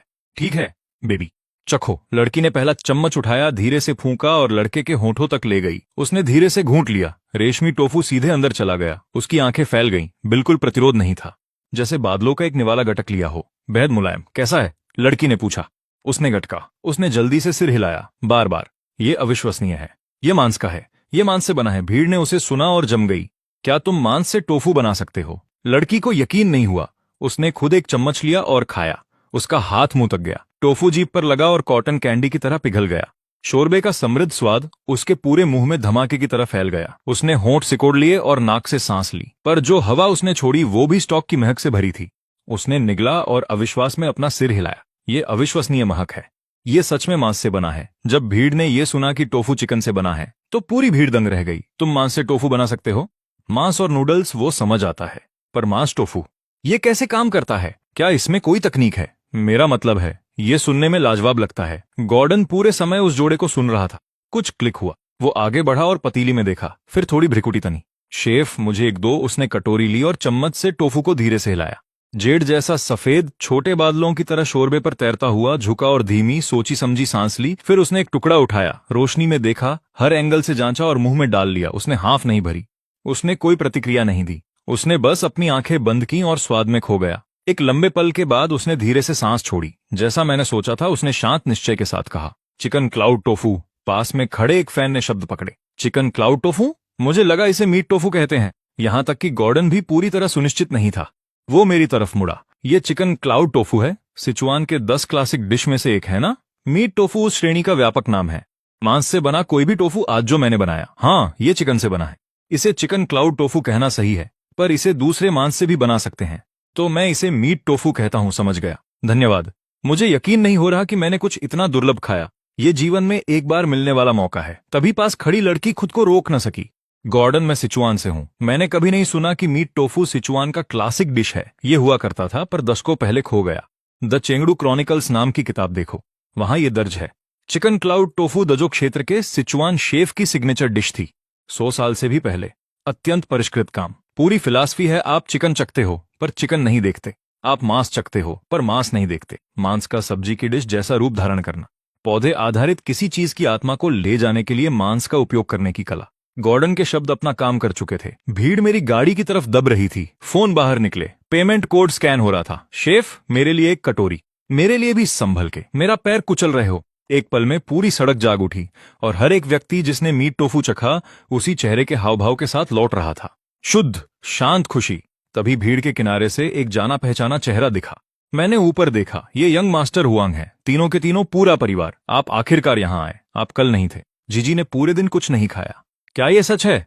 तुम फिर नहीं खा रही हो? घर का खाना स्वादिष्ट नहीं लगता? यंग मास्टर हुआंग ने बहस से तंग आकर सिर हिलाया। कोई मीट टोफू बचा है? मैंने पतीली की तरफ देखा। बिक गया। इतनी जल्दी? मैं देखते ही आ गया। पहले ऑर्डर कर देना चाहिए था। क्या आप वॉन्टन टोफू का एक और बैच बना सकते हैं? जीजी आजकल कुछ नहीं खा रही सिवाय जो आप बनाते हैं। रुकिए, वॉन्टन टोफू खत्म हो गया है पर मेरे पास कुछ और है। याद है पिछली बार मैंने कहा था कि मेरे पास एक सूप है जो जीजी की भूख में मदद कर सकता है? मुझे याद है। क्या आपको मिल गया? मिल गया। मैंने कढ़ाई रखी और प्लास्टिक बैग की कई परतों में लपेटा हुआ एक पैकेट निकाला। उसे एक छोटे बर्तन में रखा। जब लोगों ने मुझे कढ़ाई लाते देखा सबकी गर्दनें तन गई। वो क्या बना रहे हैं? क्या वो इंपीरियल फ्राइड राइस है? पर जब मैंने प्लास्टिक बैग खोले तो भीड़ का नजारा तुरंत बदल गया। सबने नाक बंद कर ली। ओह, ये बहुत बुरा है। ये क्या महक है? कुछ सड़ गया है। यंग मास्टर हुआंग को बिना चेतावनी के झटका लगा और उसने सांस रोक ली। मिसेज हुआंग को उबकाई आने लगी पर जीजी ने कोई प्रतिक्रिया नहीं दी। वो असल में झुक गई और हवा सूंघने लगी और बिना सोचे लार का एक घूंट गटक लिया। गॉर्डन ने भी कोई प्रतिक्रिया नहीं दी। उसने बैग के अंदर देखा और तुरंत पहचान लिया। ये टोफू का टुकड़ा है। मैंने इसे बाहर निकाला और गाड़ी के वाटर डिस्पेंसर के नीचे धोया। जैसे ही पानी उस पर पड़ा खट्टी महक हल्की हो गई। इस पर गॉर्डन चुप न रह सका। शेफ, वो टोफू खराब हो चुका है। मुझे पता है। मुझे यही तो चाहिए। आप खराब टोफू के साथ खाना बनाएंगे? हाँ। इस डिश का नाम pearl jade white jade soup है। जीजी के पीने के बाद बाकी सब फिर से स्वादिष्ट लगने लगेगा। जीजी ने हाथ उठाया। हाँ, मुझे थोड़ा चाहिए। बिल्कुल नहीं। वो टोफू खराब हो गया है। आप उसे बच्चे को नहीं खिला सकते। मैंने मिसेज हुआंग को जवाब नहीं दिया। इसके बजाय मैं जीजी की तरफ मुड़ा। जीजी, क्या तुम्हें इसकी खुशबू अच्छी लग रही है? हाँ, फ्राइड राइस से भी बेहतर। मिसेज हुआंग जमसी जाती हैं। तुम्हारा क्या मतलब है? इसमें से बहुत गंदी बदबू आ रही है। तुम्हें यह अच्छी कैसे लग सकती है? क्या तुम बीमार हो रही हो? क्या तुम्हारी नाक खराब हो गई है? उनकी चिंता देखकर मैं बीच में बोल पड़ता हूँ। घबराइए मत, मैं उसे नुकसान नहीं पहुंचाऊंगा। उसे यह अच्छी इसलिए लग रही है क्योंकि उसके पेट को इसी की जरूरत है। उसकी भूख न लगने की समस्या की वजह एक ही है। आप उसे बहुत सादा खाना खिला रही हैं। मैं टोफू के टुकड़े करके उबलते पानी में डाल देता हूँ। फिर मैं गोभी, थोड़े पालक के पत्ते, बचे हुए चावल की पपड़ी और आखिरी में शोरबा निकालता हूँ। मिनटों में मोती जैसा सफेद जेड सूप तैयार है। बर्तन में हरा, सफेद, पीला और हल्का रंग तैर रहा है जिसमें हल्की खटास अभी भी बाकी है। यंग मास्टर हुआंग फुसफुसाते हैं। यही वो मोती जैसा जेड सूप है? ये तो गंदे पानी जैसा लग रहा है। कमेंट्स की बाढ़ आ गई। खट्टा टोफू, बासी चावल की पपड़ी, मुरझाई पालक। यह बर्तन धोने के पानी से अलग कैसे है? मजाक कर रहे हो क्या? ऐसा हो ही नहीं सकता कि वह इस बच्ची को खट्टा टोफू सूप पिलाए। तभी गॉर्डन, जो चुपचाप सब देख रहा था, बोल पड़ता है। तो यही है रिकॉर्ड्स में दर्ज वो मोती जैसा जेड सूप। आज मैंने कुछ नया सीखा। आप इस डिश के बारे में जानते हैं? बिल्कुल। यह मिंग राजवंश के संस्थापक सम्राट जू युआनझांग का पसंदीदा सूप था। यह सुनकर मिसेज हुआंग को थोड़ा सुकून मिलता है, लेकिन वह अभी भी असहज हैं। उनके हिचकिचाते ही जीजी खुद गाड़ी के पास दौड़ती है, आधा भरा कटोरा उठाती है और एक बड़ा घूंट लेती है। वाह, यह बहुत अच्छा है माँ, यह वाकई बहुत बहुत अच्छा है। मिसेज हुआंग का दिमाग मानो चकरा गया है। इसे खुशबू अच्छी कैसे लग रही है? क्या इसे वो नहीं आ रहा जो मुझे आ रहा है? मैं मुस्कुराता हूँ। यह शरीर की स्वाभाविक प्रतिक्रिया है। जब आपके शरीर में जिस चीज की कमी होती है, शरीर आपको उसी की तलब देता है। जीजी की भूख की समस्या उसके पेट के बैक्टीरिया के असंतुलन से है। इसलिए उसका शरीर हल्के फर्मेंटेड खाने की मांग करता है, क्योंकि पेट में जाते ही ये स्वस्थ बैक्टीरिया बहाल करने में सबसे ज्यादा फायदेमंद होते हैं। तो उसके शरीर की सहज बुद्धि काम करने लगती है और उसे बदबू लगने के बजाय यह नाकाबिले बर्दाश्त अच्छी लगने लगती है।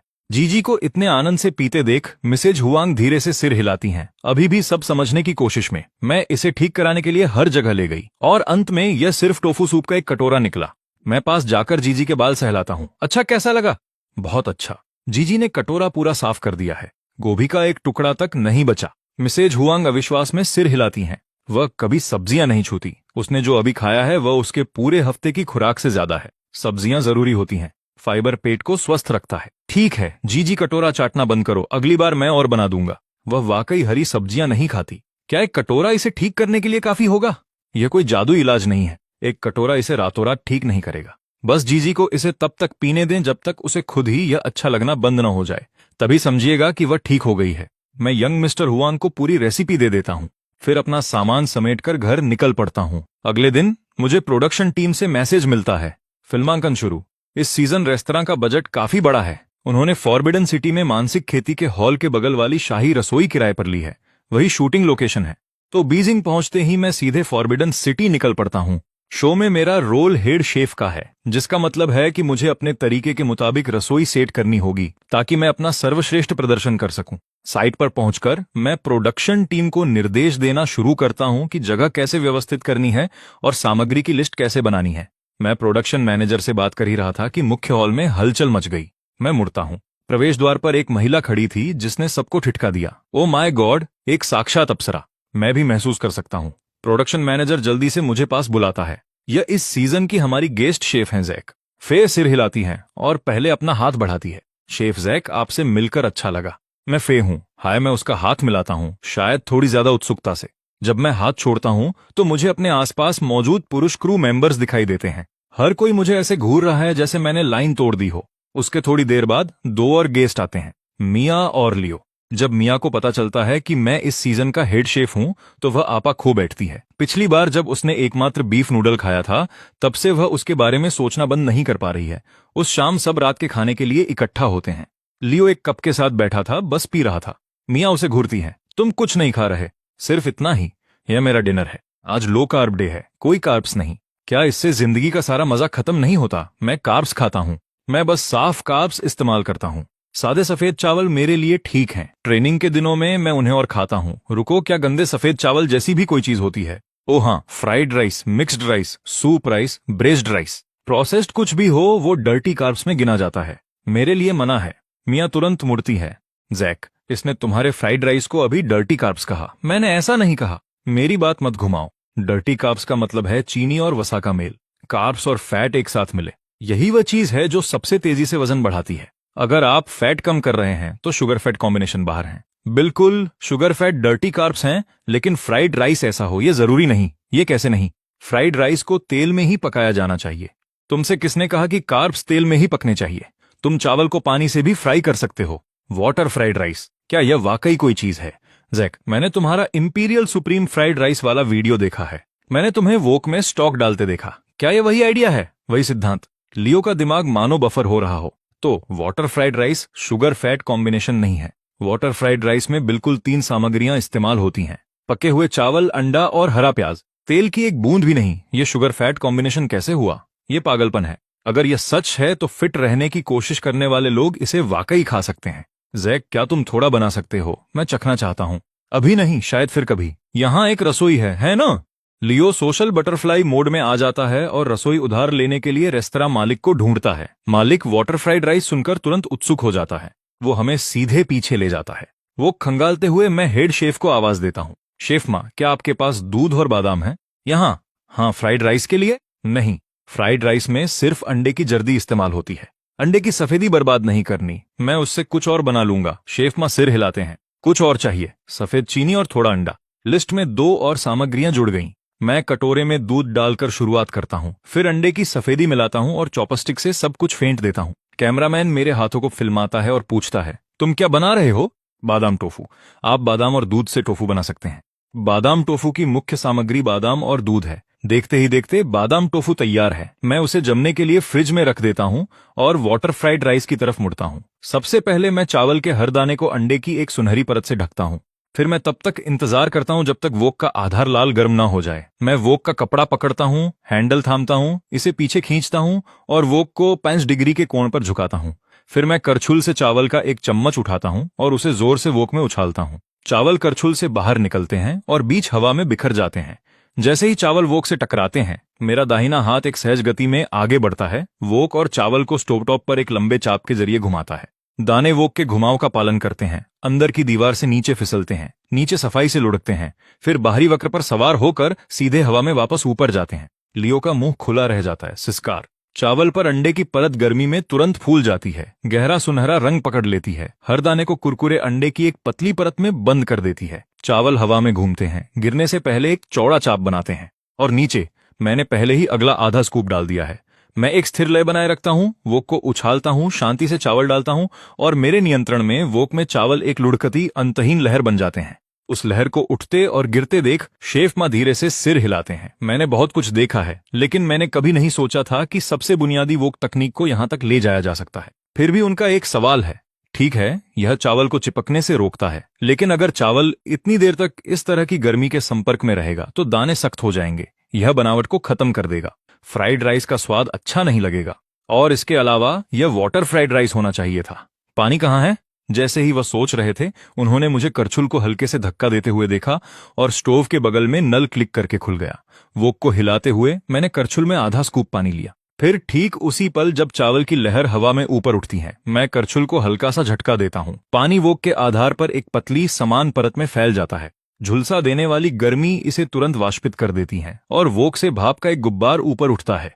गिरते चावल सीधे उस उठते हुए बादल में समा जाते हैं। फिर नीचे की आग शेष वाष्प को पकड़ लेती है और आग का एक विस्फोट होता है। वह आग अतिरिक्त नमी को जला देती है और चावल वापस वोक में गिर जाते हैं। हर दाना चिकना, चमकदार और कोमल है। रसोई का हर शेफ इसका गवाह बनता है और लगभग एक साथ सबके मुंह से एक ही शब्द निकलता है, हॉली शिट। शेफ माँ की आंखें फटी रह गईं। यह वाकई काम करता है, यह पागलपन है। यह पहली बार है जब शेफ माँ को किसी दूसरे रसोइये के सामने झुकने की इच्छा हुई। वाह, लियो बहुत करीब आ गया था। आग के विस्फोट ने उसे पीछे कूदने पर मजबूर कर दिया। मैं देखता हूं, पीछे हटो। तुम सच में अपनी भौहें नहीं खोना चाहोगे? जैक, इसमें आग क्यों लगी? भाप ज्वलनशील होती है। तेल की वाष्प और पानी की भाप दोनों में आग लग सकती है। तुमने यह नहीं सीखा? मैंने स्कूल में पढ़ा तो था, लेकिन असल जिंदगी में इसे पहली बार होते देखा है। बिल्कुल पागलपन है। ज्ञान जिंदगी से मिलता है, उसका इस्तेमाल वैसे ही करो। मैं कटे हुए हरे प्याज कढ़ाई में डालता हूँ। तेज आंच तुरंत उनकी महक निकाल देती है और हवा प्याज की खुशबू से भर जाती है। कुछ तेज उछालों के साथ मैं आंच बंद कर देता हूँ। जैसे ही प्लेट तैयार होती है, लियो एक लेने के लिए हाथ बढ़ाता है, पर उससे पहले ही किचन स्टाफ टूट पड़ता है। हाथ में प्लेट लिए सब पहले पहुंचने की होड़ में है। ये लो, मेरी वाली ले लो। लियो उन्हें हैरान होकर देखता है। उनके चेहरों के वो भाव, आंखों में वो चमक, वो बेताब उत्साह, उसने ऐसा सिर्फ फैंस लड़कियों में देखा था। ये तगड़े चौड़े कंधे वाले लोग फैन बॉय बन गए हैं। मैं कलछी को प्लेट के ऊपर रखकर हल्का हिलाता हूँ। चावल के दाने सोने की कतरनों की तरह बरसते हैं। पल भर में वो प्याज और अंडे की महक से भरी एक छोटी सुनहरी ढेरी बन जाते हैं। वाह, यह कितना खूबसूरत है। दोस्त, तुम्हारे फ्राइड राइस बिल्कुल कमाल के हैं। क्या मैं थोड़ा चख सकता हूँ? रेफरेंस के लिए? जरूर, एक के लायक तो है। खैर, बमुश्किल ही है। शेफ माँ इंतजार नहीं कर सकते। वो एक चम्मच सीधे मुंह में डालते हैं और आंखें मूंद लेते हैं। शेफ, कैसा है? 2 शब्द वॉक है। लियो ये सुनकर हैरान है कि इसका मतलब क्या है। जैक, वॉक है क्या है? वॉक है, जिसे कढ़ाई की सांस भी कहा जाता है, चीनी स्टीर फ्राई की जान है। यह एक खास धुएं वाला स्वाद है जो तेज आंच पर तेजी से पकाने से आता है। जब खाना 200 डिग्री सेल्सियस से ऊपर के तापमान पर पहुंचता है तो कैरामलाइजेशन और माइलार्ड रिएक्शन से वो खास खुशबू पैदा होती है। कैंटोनीज शेफ वॉक है के दीवाने होते हैं, खासकर स्टीर फ्राई डिश में। वॉक है न हो तो डिश बेकार है। एक बेहतरीन वॉक है डिश को 4 पैमानों पर खरा उतरना होता है। गरम, तेज, सूखा और खुशबूदार। लियो को आखिरकार समझ आया। शेफ माँ एक और चम्मच लेते हैं, ध्यान से चखते हैं और यकीन और पक्का हो जाता है, ये चावल, ये तो शुद्ध कलाकारी है। वो निगलकर अपने असिस्टेंट की तरफ मुड़ते हैं। तुमने कभी नहीं समझा कि असली वॉक है क्या होता है? इसे चखो, यही है। Oh wow. बाकी शेफ अब खुद को रोक नहीं पा रहे। वो दोनों तरफ से प्लेट पर टूट पड़ते हैं। चम्मच चल रहे हैं। हे भगवान, इसका वॉक है तो बेमिसाल है। सूखा, खुशबूदार, बिल्कुल लाजवाब। उन्हें इतनी तृप्ति के साथ खाते देख लियो किनारे नहीं रह पाता। वो प्लेट खींचता है और एक चम्मच मुंह में भरता है। हर दाना अलग महसूस होता है और एक बोल्ड स्मोकी स्वाद पूरे मुंह में फैल जाता है। तो यह है वॉक है? कितनी शानदार महक है। वो अपने प्रोटीन शेकर को देखता है, फिर अपने सामने रखे खुशबूदार फ्राइड राइस को। लियो के अंदर कुछ हलचल होती है। जैक, क्या तुम रोज मेरे लिए खाना बना सकते हो? ऐसा कुछ बोलो जो ऑन एयर जा सके। मैं समय देखता हूँ। बादाम टोफू को अभी कुछ मिनट और चाहिए। मैं अपने हाथ पहुंचता हूँ। स्टाफ के बीच आना बंद करो, जाओ खाओ। मैं किचन से बाहर निकल जाता हूँ। लियो एक हाथ में प्लेट लिए बाहर आता है और दूसरे से चावल मुंह में डाल रहा है, बिल्कुल मगन। जिंदगी का मजा लेना है तो इतने बेहतरीन फ्राइड राइस खाओ। मेरी जिंदगी सफल हो गई। आओ, जैक के वाटर फ्राइड राइस चखो। ये तो लेजेंडरी है। लियो प्लेट उस मेज पर लाता है जहां पूरी टीम बैठी है और उसे जोर से पटकता है। सब चखो। जब से मैंने इसका जिक्र किया था वो सब पहले से ही उत्सुक थे। अब जब असली चीज उनके सामने है तो कोई पीछे नहीं हटता। चम्मच अंदर जाते हैं और जैसे ही स्वाद जुबान पर लगता है, एक के बाद एक आहें निकलने लगती हैं। कितनी शानदार महक है।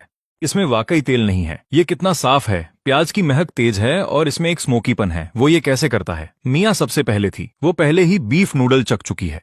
वो जानती है जैक कितना माहिर है, लेकिन ये फ्राइड राइस उसे भी हैरान कर देते हैं। सबको स्वाद में खोया देख फे चुपके से थोड़ा सा चम्मच में लेती है और चखती है। वो धीरे धीरे खाती है। उसकी आंखों में हैरानी की एक चमक आ जाती है। खामोश लेकिन असली। ये वाटर फ्राइड राइस वाकई कुछ और है। बहुत स्वादिष्ट है। वो निगलती है और बिना सोचे एक और चम्मच ले लेती है। मियाँ पहले ही तीसरी बार ले रही है। उसे लगातार खाते देख लियो बोलना बंद करता है और अपनी प्लेट बचाने लगता है। ठीक है, बहुत खा लिया। जैक ने ये मेरे लिए बनाया था, इसे खत्म मत करो प्लीज। कितना कंजूस है। लियो उसकी अनदेखी करता है और मिशन पर निकले आदमी की तरह चावल पर टूट पड़ता है।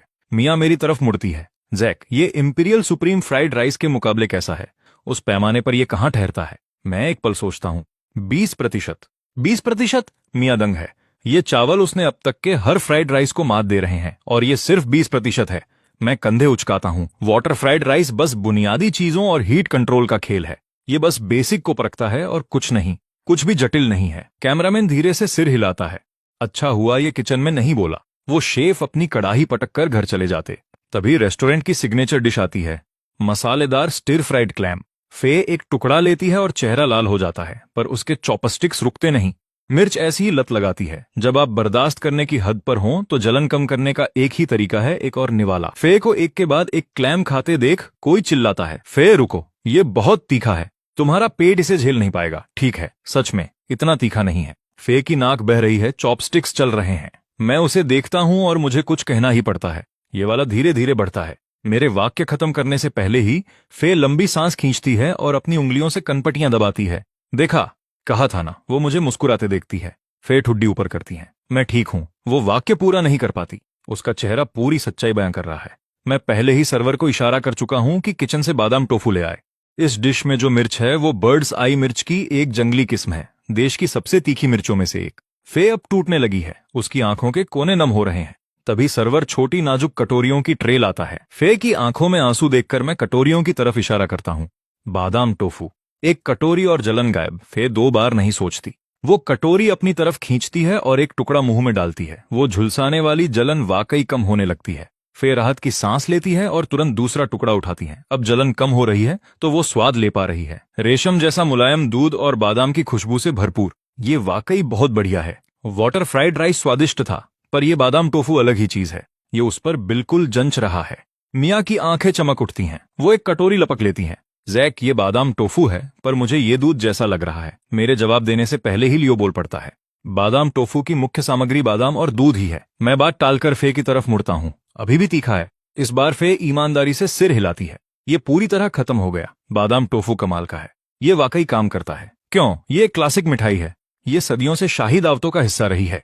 बादाम में सूजन रोधी गुण होते हैं, खांसी और दर्द से राहत मिलती है, और हाँ, मिर्च के तीखेपन पर इसका कूलिंग असर भी होता है। लेकिन असली हीरो दूध है। दूध में केसीन होता है, जो एक बेहतरीन इमल्सिफायर है। ये कैप्सेसिन मॉलिक्यूल्स को घेर लेता है और उन्हें आपके पेट की परत से जुड़ने से रोकता है। यही जलन की असली वजह है। ऐसे ये जलन को खत्म करता है। फे धीरे से सिर हिलाती है। फिर उसे कुछ याद आता है। बादाम टोफू बनने में समय लगता है, पर वो ठीक उसी वक्त आया जब जरूरत थी। यानी जैक को पहले ही पता था कि वो फंसने वाली है। वो याद करती है जब उसने एक्स्ट्रा स्पाइसी लेवल का ऑर्डर दिया था। जैक का चेहरा थोड़ा अजीब था। उसने शायद तभी अंदाजा लगा लिया था। ये आदमी, उसने उसे आगाह क्यों नहीं किया? फिर उसे याद आता है, ओवेन ने उसे रोकने की कोशिश की थी। वो इतनी एक्साइटेड थी कि उसने सबसे चरम विकल्प चुना। तो वो जानता था कि उसे मनाना बेकार है, इसलिए उसने पहले ही बादाम टोफू बना लिया। ये सोचकर फिर मुझे देखती है। Thank you. मैं आंखें झपकाता हूं और बात टाल देता हूं। अरे कोई बात नहीं, ये कुछ भी नहीं था। उन तीखे क्लैम का हाल देखकर अब कोई उन्हें छूता भी नहीं। डिनर के बाद होटल में मैं टोफू दावत के लिए जरूरी सामग्रियों की लिस्ट देख रहा हूं। इस बार हकीकत में वापसी के साथ एक मिशन भी जुड़ा है। मेरा काम है पूरी टोफू दावत को दोबारा तैयार करना। हर एक डिश तब तक जब तक महारानी खुद तृप्ति से हिचकी न ले लें। अगले दिन डैनी, जो रेस्टोरेंट का मैनेजर है, सेट पर आता है। मुझे देखते ही वो घूंट भरता है, फिर एक बड़ी मुस्कान के साथ मेरा हाथ थाम लेता है। शेफ जैक, आपसे मिलकर अच्छा लगा। मैं हर रात आपके बीफ नूडल के सपने देख रहा हूं। बात करते हुए भी वो बार बार घूंट भर रहा है। वो कटोरा अभी भी उसकी यादों में धमाके कर रहा है। एक और चाहिए, मैं बना दूंगा, बस मेरा साथ दो। डन। डैनी अपनी छाती ठोकता है। कागजों पर मैं मैनेजर हूं, पर आप जो कहेंगे मैं वो करूंगा। डैनी शो का मुख्य सेलिब्रिटी है और सबसे आखिरी में पहुंचा है। सबके आने के बाद प्रोडक्शन अब आधिकारिक तौर पर स्क्रिप्ट मीटिंग शुरू कर सकता है। शो की स्क्रिप्ट कोऑर्डिनेटर टीना मेरी तरफ मुड़ती है। जैक, आपने जो माउंट टी स्प्रिंग वाटर मांगा था, मैंने लोगों को उसे लाने भेजा है, लेकिन माउंट टी के आधार पर 64 झरने हैं। हर झरने से एक बॉल्टी, सिर्फ एयर फ्रेट का ही खर्चा करोड़ों में जाएगा। चूंकि हम फॉरबिडन सिटी के अंदर शूट कर रहे हैं, तो शाही व्यंजन ही फोकस में होने चाहिए। तो पहले एपिसोड के लिए मैं माउंट टी टोफू दावत बना रहा हूं। इसकी मुख्य सामग्री है टोफू। माउंट टी टोफू दावत शेंडोंग परंपरा की एक क्लासिक दावत है, वो शाही दावत जो प्राचीन सम्राटों द्वारा माउंट टी पर पवित्र अनुष्ठान के दौरान परोसी जाती थी। अनुष्ठान से पहले सम्राट को स्नान करना होता था, औपचारिक वस्त्र पहनने होते थे और अपनी आत्मा को शुद्ध करने के लिए केवल शाकाहारी भोजन करना होता था। वो शाकाहारी भोजन ही टोफू दावत थी। शाही पर्वतीय अनुष्ठान एक सम्राट के लिए सबसे बड़ा सम्मान था। हर सम्राट जिसने इसे किया, उसने इसे पूरी श्रद्धा के साथ निभाया। माउंट टी टोफू दावत का टोफू माउंट टी के झरने के पानी से बनना चाहिए और अलग अलग डिश के लिए अलग झरने का पानी चाहिए। उदाहरण के लिए, जेड पूल के 8 अमर डिश के लिए क्वीन मदर स्प्रिंग का पानी चाहिए। लॉन्जिविटी स्टार डिश के लिए ब्रॉड लाइफ स्प्रिंग का पानी चाहिए। हर झरने से बने टोफू का टेक्सचर अलग होता है, इसलिए पूरी दावत के लिए माउंट टी का पानी अनिवार्य है। क्या ये जरूरत से ज्यादा नहीं है? पानी तो सब एक जैसा ही होता है। फर्क क्या है? फर्क बहुत बड़ा है। धरती की हर जगह की भूवैज्ञानिक बनावट अलग होती है और वही पानी को आकार देती है। मैदानी इलाकों के पानी में चिकनी मिट्टी और गाद ज्यादा होती है, तो इसमें मिट्टी का भारीपन ज्यादा होता है। पहाड़ी पानी में खनिज ज्यादा होते हैं, जिससे वो कठोर होता है। एक ही पहाड़ में भी चोटी का पानी ज्यादा साफ और ताजा होता है। चाय बनाने के लिए बेहतर। पहाड़ की तलहटी का पानी ज्यादा खनिज और तलछट अपने साथ लाता है, इसलिए इसका स्वाद गहरा होता है। मछली पालने और टोफू बनाने के लिए यह सबसे बेहतर है। माउंट टाइग का झरना इन सबसे अलग है। ये झरने ज्यादातर पहाड़ की तलहटी में हैं, फिर भी पानी का कठोरपन असामान्य रूप से कम है और ऑक्सीजन की मात्रा बहुत ज्यादा है। माउंट टाई के पानी से बने टोफू का कड़ बहुत कोमल होता है, नरम पर अपनी शेप बरकरार रखने वाला, बर्फ जैसा सफेद, हल्का मीठा, लचीला और लंबी कुकिंग के बावजूद बिखरता नहीं। माउंट टाई टोफू बैंक्वेट के लिए सिर्फ यही पानी उपयुक्त है। ठीक है, मुझे अंदाजा नहीं था कि बात इतनी गहराई तक जाती है। शाही व्यंजन सच में एक अलग ही स्तर पर हैं। इस सीजन की थीम पूर्णता की तलाश है। अगर हम यह कर रहे हैं तो इसे पूरी शिद्दत से करेंगे। जैक, मैं पक्का करूंगी कि झरने का पानी यहां तक पहुंच जाए। आपको और कुछ चाहिए हो तो बस बोलिए। बेहतरीन डिश बनाने के लिए जो कुछ भी जरूरी है, आप बस नाम लीजिए, मैं ले आऊंगा। इसके साथ मैंने कोई कसर नहीं छोड़ी। मैंने पूरी लिस्ट उन्हें बता दी। टीना ने एक पल भी बर्बाद नहीं किया। वो पहले ही फोन पर लग गई थी। हर सामग्री को स्रोत से ढूंढने के लिए लोगों को काम पर लगा दिया था। मीटिंग शाम तक चलती रही। मैं इस शो की जान हूं। अगर मेरा खाना लाजवाब होगा तो पूरा सीजन सफल रहेगा। तैयारी के एक और दिन बाद रेस्टोरेंट का नया सीजन शुरू होने के लिए तैयार था।